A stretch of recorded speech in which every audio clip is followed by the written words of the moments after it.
அனைவருக்கும் வணக்கம். Welcome to star police academy, number 1 police academy இன் தமிழ்நாடு. இந்த ரீசன்ட் கரண்ட் அஃபேர்ஸில் இந்த பாரிஸ் 2024 ஒலிம்பிக்ஸ்லேருந்து சில டேட்டாஸ் கொஞ்சம் பார்த்துருவோமா? ஃபஸ்ட்டு பாருங்கள், நடத்திய நாடு தேதிகள் நம்ம கேட்கலாம். நடத்திய நாடு அப்படின்னா பாரிஸ், பிரான்ஸில் நடந்திருக்கும். ப்ளஸ் தேதிகள் அப்படின்னு பார்க்கும்போது 26 ஜூலையில் ஆரம்பித்து 11 ஆகஸ்ட் 2024 இந்த ஆண்டில் தான் நடந்திருக்கும். நெக்ஸ்ட் பதிப்பு அப்படின்னு பார்க்கும்போது 33வது கோடைக்கால ஒலிம்பிக் விளையாட்டுகள் அப்படின்றத நம்ம தெரிஞ்சுக்கிட்டோம்.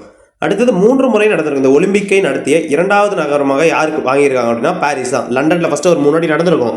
அதற்கு பிறகு அந்த பெருமையை வாங்கினது எந்த நகரம் அப்படின்னு பார்த்தா பாரிஸ். அடுத்தது பாரிஸ் 2024 முக்கிய அம்சங்கள் அப்படின்னு பார்க்கும்போது பாலின சமத்துவம். எவ்வளோ ஆண்கள் பங்கேற்றாங்களோ அதுக்கு ஈக்குவலாக பெண்களும் பங்கேற்றிருந்தாங்க. தோராயமாக 10,500. சும்மா தெரிஞ்சுக்கிட்டா போதும் இதெல்லாம். நெக்ஸ்ட் தொடக்க விழா அப்படின்னு பார்க்கும்போது ஒலிம்பிக் வரலாற்றில் முதல் முறையாக சீன நதிக்கரையில் ஒரு மைதானத்திற்கு வெளியே நடைபெற்றது. அது ரிவர் சைன் அப்படின்னு சொல்லுவாங்க. அடுத்தது விளையாட்டு மற்றும் புதிய நிகழ்வுகள் அப்படின்னு பார்க்கும்போது 32 விளையாட்டுகள் இருந்துச்சு. 329 பதக்க போட்டிகள் நடந்தது. பிரேக் டான்ஸ் அப்படின்னு நம்ம கேள்விப்பட்டிருப்போம். அதையும் ஒலிம்பிக்கில் அறிமுகப்படுத்தியிருப்பாங்க. நெக்ஸ்ட் தடகளம், நீச்சல், பூப்பந்து, குத்துச்சண்டை, ஹாக்கி, துப்பாக்கி சுடுதல், பளுதூக்குதல் ஆகியவை இந்த மாதிரி ஒரு முக்கியமான ஒரு கேம்ஸ்லாம் இந்த இடத்துல நடந்திருக்கு அப்படின்றாங்க. அடுத்தது டாப் கண்ட்ரிஸ் மெடல் டேபிள் அப்படின்னு பார்க்கும்போது யூஎஸ்ஏ தான் ஃபஸ்ட்டில் இருக்குது. மொத்தம் 40 கோல்டு வாங்கியிருப்பாங்க, 44 சில்வர் வாங்கியிருப்பாங்க, 42 பிரான்ஸ் வாங்கியிருப்பாங்க. டோட்டலாக 126 மெடல்ஸ் வின் பண்ணியிருக்கோம் யூஎஸ்ஏ.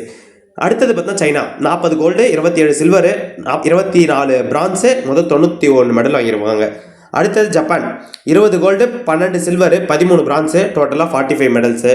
ஆஸ்திரேலியா அப்படின்னு பார்க்கும்போது 18 கோல்டு, 19 சில்வர், 16 பிரான்ஸு, டோட்டலாக 53. ஃப்ரான்ஸ் ஹோஸ்ட் பண்ண கண்ட்ரியே பார்ட்டிசிபேட் பண்ணியிருப்பாங்களே, அவங்க பார்த்தீங்கன்னா 16 கோல்டு, 26 சில்வர், 22 பிரான்ஸு, 64 டோட்டலாக மெடல் வாங்கியிருப்பாங்க. நெக்ஸ்ட் அமெரிக்கா முதல் இடத்தில் உள்ளது. தங்க எண்ணிக்கையில் சீனா அமெரிக்காவுடன் சமமாக உள்ளது அப்படின்றாங்க. பார்த்தோம்ல, யூஎஸ்ஏவும் 40 கோல்டு தான், சைனாவும் 40 கோல்டு தான். மெடல் டைப் அப்படின்னு பார்க்கும்போது இந்தியாவுடைய மெடல் எவ்வளோ அப்படின்னு பார்க்கும்போது கோல்டு 1 அடிச்சிருப்பாங்க, சில்வர் எதுவும் வாங்கியிருக்க மாட்டாங்க, பிரான்ஸ் 5 மெடல் வாங்கியிருப்பாங்க. டோட்டலாக ஒரு 6 மெடல் வின் பண்ணியிருக்கோம் நம்ம இந்தியா. நெக்ஸ்ட் பார்த்தீங்கன்னா டோக்கியோ 2020க்கு பிறகு ஒலிம்பிக் வரலாற்றில் இந்தியா தனது அதிகபட்ச பதக்கத்தை பட்டியலை பெற்றது அப்படின்றத இந்த 2024 பாரிஸ் இந்த ஒலிம்பிக்கை தான் சொல்கிறாங்க. சரிங்களா, இது ரொம்ப இம்பார்ட்டன்டான கண்டென்ட். இது தெரிஞ்சுக்கிட்டா போதும். மீண்டும் அடுத்த ஒரு இம்பார்ட்டன்ட் சார்ஜோடு சந்திக்கும் வரை நன்றி, வணக்கம்.